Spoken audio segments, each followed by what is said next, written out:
Lezi indaba zehora lokuqala sokwethulela zona bukhoma ekumkhulule SABC eAuckland Park eGoli bukela inazi ezinohlonze emini nje. Him together with Mr. Nxumalo, they took it upon themselves to go and clean the blood from the spot where my father-in-law fell. Singena usuku lesithathu namhlanje isigcawu enkantolo ephakeme yaseMgungundlovu nesiphenya ngokushona kukalowo wabengumengameli we-ANC inkosi Albert Luthuli eyakhothama ngonyaka u-1967 kwaDukuza. Levels of poverty, inequality and unemployment remain extremely high here in the Eastern Cape. Umengameli wezwe Cyril Ramaphosa namalungu ekhabinethi yakhe bahlangene noNdunankulu wase-Eastern Cape Oscar Mabuyane osukwini lesibili lohambo likamengameli wezwe lokuyohlola isimo salesi sifundazwe. From the onset, I pleaded not guilty publicly and formally doing so in court today. Lo wabenguNdunankulu wase-Free State eSibagashule usawaphikile wonke amacala abhekene nawo njengoba kungusuku lesibili lwecala lenkohlakalo nokukhwabanisa lezigidi ezingaphezu kwama200 zamarandi.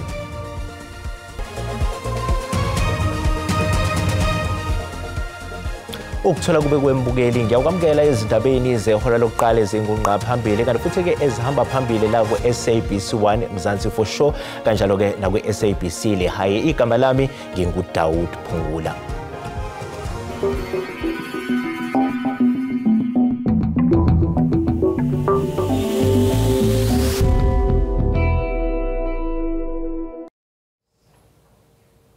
Singena losuku lesithathu namhlanje enkantolo ephakeme eMgungundlovu isigcawu ezivulwe kabusha sophenyelwa ngo-1967 ngokukhothama kwabe engumengameli we-ANC inkosi Albert Luthuli. I-NPA ivule kabusha lolu uphenyo ngenhloso yokuthi kuvezwe ngobufakazi obusha maqondana nokwaholela ekukhothameni kwenkosi uLuthuli eminyakeni engama-57 edlule. Ubufakazi obusesigcawini ngobukaVelemina Luthuli oyilungu lomndeni obesaqhubeka lapha egcine khona izolo. Ngokwemfanekiso yezithombo zeguzo eyivezwe enkantolo namhlanje ubuzwe ngazo nalapho ethe yilona lolu hlobo lweguzo lolihambela phakathi kwaseStenga naseGieto ngaleso sikhathi. That is the steam engine, the train that used to be used, still is being used, though not so much, to shunt between Kledo and the station, and also to pull logs. It's a similar one. It's a good train. It's a similar one. Okay. Ubuzwe nangobudlelwane bukaMnumzane uMabaso nenkosi uLuthuli. uMabaso ngomunye okubikwa ukuthi bahamba kuyokwesula igazi kujanjwe isitimela lapho kwakulimalele khona inkosi uLuthuli. His wife was well known to me, his wife and his daughter. The daughter is still alive, and Mr. Mabaso is the one who told me that him, together with Mr. Nxumalo, they took it upon themselves to go and clean the blood from the spot where my father-in-law fell. Isigcawu siyaqhubeka eMgungundlovu.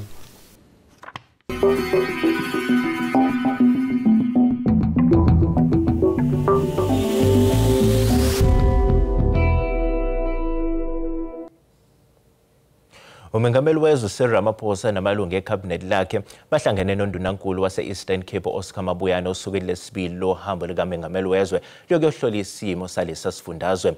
Inhloso nqangi yalolu hambo ukuqinisa ukubambisana phakathi kwezinhlaka zohulumeni kazwelonke, owezifundazwe kanye nowezindawo. Osukwini lwesibili lohambo likamengameli wezwe uCyril Ramaphosa esifundazweni e-Eastern Cape kanye nekhabinethi lehlandla lesikhombisa, uNdunankulu wesifundazwe Oscar Mabuyane utshele umengameli wezwe ukuthi isifundazwe siyathuthuka ikakhulukazi kwezemfundo kanye nezempilo. We have a bit of challenge with our hospital. It takes time to get proper people who must be the CEOs, especially of our tertiary hospitals. We are attending to that problem, and we believe that what we did with the Department of Education, because, Mr. President, what you saw now is not a fluke. It's coming out of investment that we have done over time, proper plans. Now we are basically getting those dividends from the plans that we have put into education. Nokho-ke umengameli wezwe uyavuma ukuthi lesifundazwe sikhungethwe ububha kanye nokungalingani. The Eastern Cape is the poorest of all our 9 provinces, and we do count 4 provinces as being so badly affected by the legacy of the past and also suffering from the plight of poverty. There is significant infrastructure backlog here in the Eastern Cape, which affects the provision of water, particularly, and electricity, but it also impacts on other social areas of our people's lives. Ungqongqoshe wezemali uEnoch Godongwane uqinisekise abantu baseNingizimu Afrika ukuthi uhlelo lwesabelo mali lisaqhubeka njengoba bekulindelekile yize kunokungaboni ngasolinye ngezinguquko ezihlongozwayo mayelana nokwenyusa kwentela yempahla ethengwayo ngo-0.5% kule minyaka emibili ezayo. There are some which are good for the medium term. Let me just say, it does not necessarily mean that one is blind to the proposal that we may have to look at reviewing the 0.5% VAT. If you look at the scheme of things, we are presenting a budget of 2 trillion rand. The 0.5% is about 13 billion rand out of 2 trillion rand. Surely we should not be wrangling over that 0.5% really in the interest of the nation, and we must understand that we have got to find a way of not making that issue to be a major issue out of a 2 trillion rand. Uyaqhubeka umbhikisho wabafundi esikhungweni senyuvesi Walter Sisulu eMthatha Eastern Cape. Izolo kudutshulwa abantu abathathu oyedwa wabo washona ke. Njengamanje sixhumana ke nentatheli SABC ufundiswa Mhlekude. Fundiswa asikwamukela ezindabeni zasemini sibonile ke kubiko ukuthi lo dutshule washona ubengeyena umfundi wale nyuvesi. Kepha namhlanje ungazuthi sekuphinde kwaqinisekiswa ukuthi ubengumfundi. Sicela nje usichazele ngokwenzekayo namhlanje.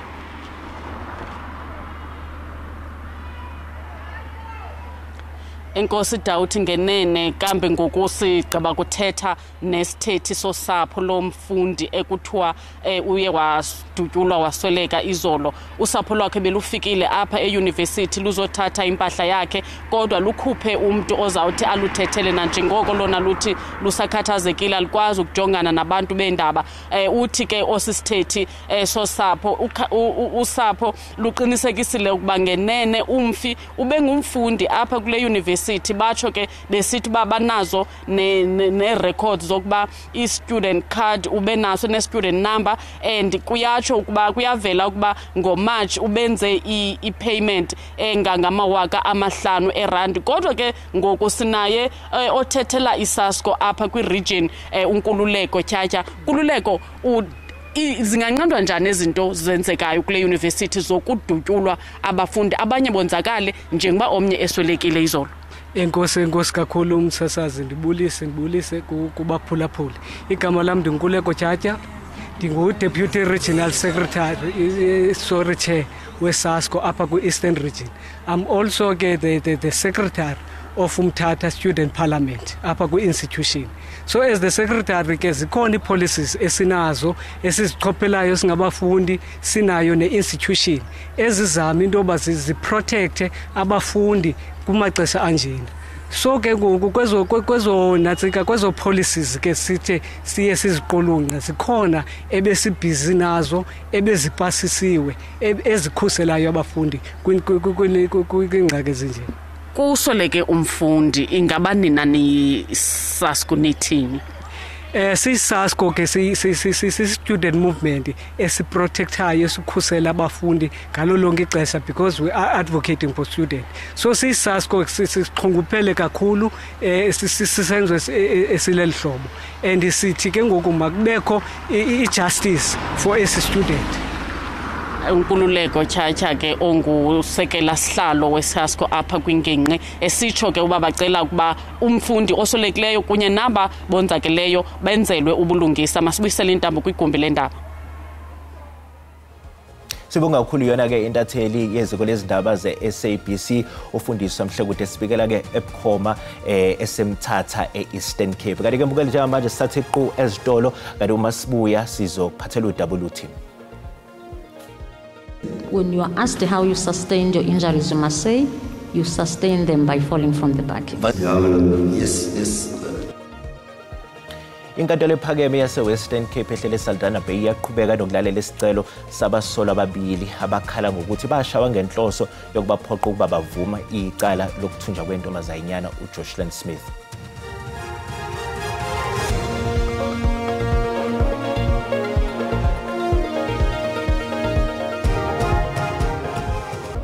Bukela sikubingelele sikwamukela uma ngabe usanda ngena odabeni oluphambili besibike ukuthi Sengena usuku lwesithathu namhlanje isigcawu enkantolo ephakeme yaseMgungundlovu nesiphenya ngokushona kukaloyo wabe engumongameli we-ANC inkosi Albert Luthuli eyakhuthama ngonyaka u-1967 kwaDumuza. Bukela sikhumbuza ukuthi lezi indaba ziyatholakala ku-YouTube naku-SABC Plus. Ngena ukuze uzicinge ngamagama athi SABC izindaba nakanjani uzosithola ngomjalo baso. Lo wabengu ndunankulu wase-Free State eSmagashule usewaphikele wonke amacala abhekene nawo njengoba kungusuku lwesibili lwecala lenkohlakalo nokukhwabanisa lezigidi ezingaphezu kwama200 zamarandi elimayelana nethenda lokususwa kwetsheboya. Pleaded not guilty, publicly and formally doing so in court today. Lowo owake waba ngundunankulu esifundazweni eFree State eSmagashule ungumsolwa we-13 kubasolwa abayi-18 ababhekene namacala okubalwa kuwo lokukhwabanisa nelenkohlakalo. Mahashule uthe umsulwa yena kulamacala. 1. Accused 13 pleads not guilty to all the charges proffered against him by the state. The state is put to the proof of all the allegations against him in terms of Section 115 of the Criminal Procedure Act, 51 of 1977. 2. Accused 13 further raises the following issues to be tried by this Honourable Court in terms of Section 108 of the Criminal Procedure Act, 51 of 1977. Sub 1. The state has not complied with Section 27 of the Prevention and Combating of Corrupt Activities Act, 12 of 2004 as amended. Then it's referred to as PRECA and is read with Section 34 thereof. Ujoloto wayengumsizi kaMahashule naye uthintekayo kulamacala uthe naye akanacala. I plead that the court has no jurisdiction to try this therefore not guilty. You are pleading not guilty in the first place. Namhlanje kuhlangana usuku lwesibili qhubeka leli icala ehlelelwe ukuba lithethwe amasonto ayisithupha njengoba nje kuyoze kube umhlazi ngama-23 kuNhlangulana nonyaka. Inkantolo ephakeme yase-Western Cape ehlele Saldanha Bay iyaqhubeka nokulalela isicelo sabasolwa ababili abakhala ngokuthi bashawa ngenhloso yokubaphoqa ukuba bavume icala kwelokuthunjwa kukaJoshlan Smith. Umsolwa wesibili usamile kwelokuthi washaywa ukuze avume icala waqhubangela ukuthi wayengeke avume ukuba abamshayanga. Uthi amaphoyisa amphoqa ukuba athi walimala ngesikhathi ewa emotweni kamngane wakhe ekubeni ashawa yiwo amaphoyisa. Did you your injuries by falling from the bucket? How did you sustain your injuries? During the torture at Seaborder. And you testify that Sergeant Fontaine told you. Dit is die getuienis dat Sergeant Fontaine het vir julle gesê. When you are asked how you sustained your injuries, you must say you sustained them by falling from the bucket. Yes, my lord. Is that the reason why you gave that answer in your warning statement? Umsolwa uphinde wachaza ngosuku ayibhala khona istatimende esifungelwe esibhodi nokuthi usolwa ukuthi ufakazi wombuso wayembona ukuthi akekho esimeni esihle. Upon my arrival, when I entered the Seaborder offices, I saw the captain sitting. and watching me whilst I was walking in. Therefore, he could have seen that something is not in order, something is amiss with me. Leli cala liyaqhubeka njengoba kulindeleke ukuba siphothulwe lesicelo. So the way Inkampani ephakela ngogesi eGoli City Power namhlanje iqala umkhankaso wokunqamula ugesi oxhunywe ngokungemthetho eAlexandra lokuyingxenye yemizamo yokunqanda ukwebiwa kagesi nokuqinisekisa ukuphepha komphakathi. Namhlanje kuseni inkampani ehlinzeka ngogesi City Power igasele emjondolo yase-Alexandra eGreenville njengomkhankaso wayo wokunqamula ugesi oxhunywe ngokungemthetho kulendawo. Izakhamuzi zakule ndawo zithi liyoshonela namhlanje zinogesi ngoba zizophinde ziwuxhume. That one I don't hide. We will connect. Sizo connect after they are gone. Today sizolala sinogesi. Lana sinabantwana of which nabo bane future. They want to study. Even nathi sibadala sine future guys. We are starting. How come ukuthi after go 1994 sine freedom? Kusenomuntu ofunda ngekhandlela, kusenomuntu ofunda ngesibane separafin. Umholi walomphakathi uthi manje bengafakelwa izigubhu zogesi bazowuthenga ugesi angeke sibe khona isidingo sokuthi bawuxhume ngokungemthetho. Khulu ishabo sizomoshakala abantwana bazu ayinela impahla nathi asozu ayinela impahla zokuthi siye esontweni so hambe sishwabene. If ugovernment angasinika amabox singawubhatala umbane asali indaba ukuthi senze umbane ongekho emthethweni indaba ukuthi asina amabox sicela amabox ke ngathi bawuqhawulela umbane sicela amabox. Lo msebenzi oholwa ile nkampani ngokubambisana nezikhungo zomthetho uzogxila emabhizinisini amaningana axhuma ugesi ngokungemthetho ahlinzekwa iAlexandra Service Delivery Center. Ziphuphuma injabulo izakhamuzi zaseDuduza eMpumalanga Randi ngemva kokuthi kuphinde kwavula isikhumulo samatekisi bese sivale iminyaka engaphezulu kweshumi ngenxa yezingxoshonxosho ezikhona embonini yamatekisi.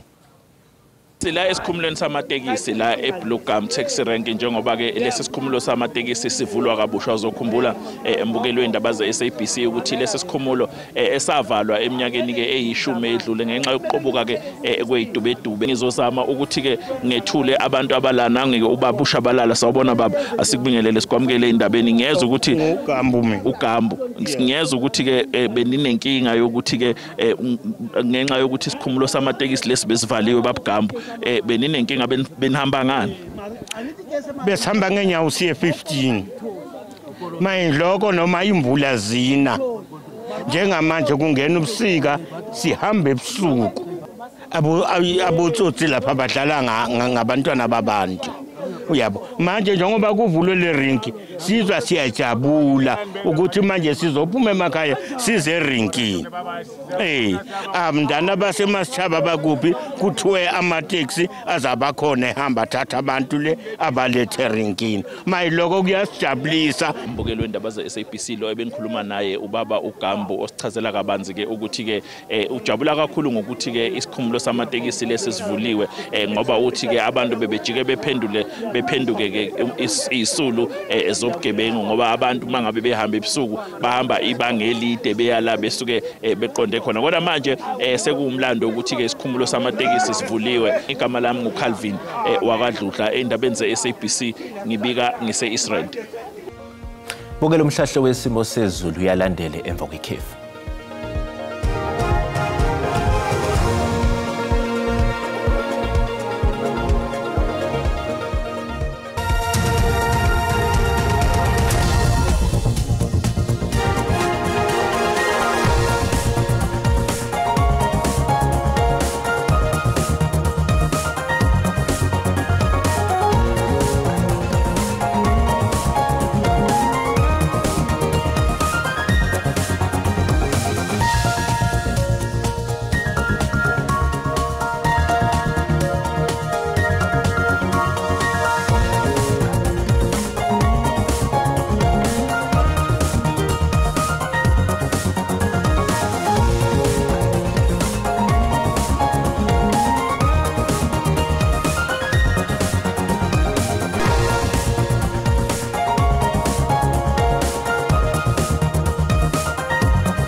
Mabukeli zagoqa izindaba zehora lokuqala uzakwethu bayeza nezindaba ngolimi lesindebele magamanxa ihora lesihlanu. Thina ke sizoba nezinye izindaba uma libumbana ihora lesikhombisa kusihlwa. Bukeli sale kahle.